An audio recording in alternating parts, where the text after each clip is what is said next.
What's up mga ka-Big Bites? Warriors nag-trade agad, sasaya kahit nalaglag.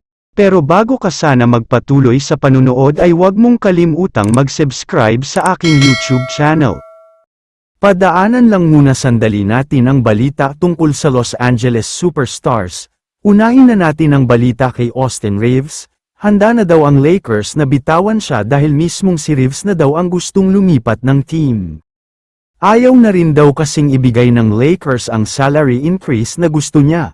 Madaming magagaling na free agent ngayon, kaya gagamitin daw siyang trade asset para makakuha ng superstar o kaya ay mga draft picks. Hindi lang yan ang balita sa Lakers, pati itong si LeBron James ay hindi pa daw sigurado kung pipirma pa nga ba siya ng contract extension sa Lakers. May part daw kasi sa kanya na gusto niyang bumalik sa Cleveland Cavaliers. Samantala, lumipat na tayo ngayon sa balita tungkol sa Golden State Warriors. Malungkot pa din talaga ang lahat ng mga fans. Ito nga ay matapos sila ma-eliminate ng Minnesota Timberwolves sa Western Conference Semifinals.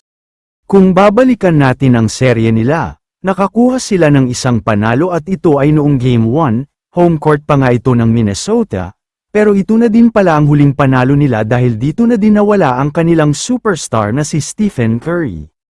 Pero pagkatapos nga nilang matalo ay naglabas siya ng pahayag sa post-game interview. Ayon sa kanya ay hintayin daw nating lahat ang pagbabalik nila next season, dahil mas malakas at mas ready na daw talaga sila. Mukhang totoo nga ang sinasabi niya, dahil ayon sa mga reports ay masinsina na daw talaga ang pag-uusap nila ni Kevin Durant. The feeling is mutual ika nga, dahil gustong-gusto rin daw bumalik ni KD sa dating team niya.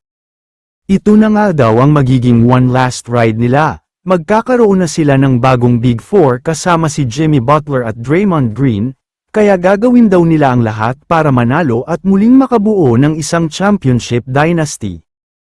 Ang sinasabing posibleng maging kapalit niya ay si Jonathan Kuminga o kaya naman ay multiple first round pick, depensa sa magiging kasunduan nila ni Kuminga sa usapang sweldo. Sobrang good news ito para sa Warriors. Kabisado na din kasi ni KD ang sistema ni Coach Steve Kerr, ito nga ang nagbigay sa kanila ng sunod-sunod na panalo kontra sa team ni LeBron James noon, kaya sa tingin ko ay worth it naman siguro ang magiging trade na ito. Kaya naman kung kayo ang tatanungin, ano ang masasabi nyo sa balitang ito? I-comment mo naman ang opinion mo tungkol sa tanong na ito. Dito na muna nagtatapos ang video na ito. Maraming salamat sa panunood mga ka-Big Bites. God bless sa inyong lahat.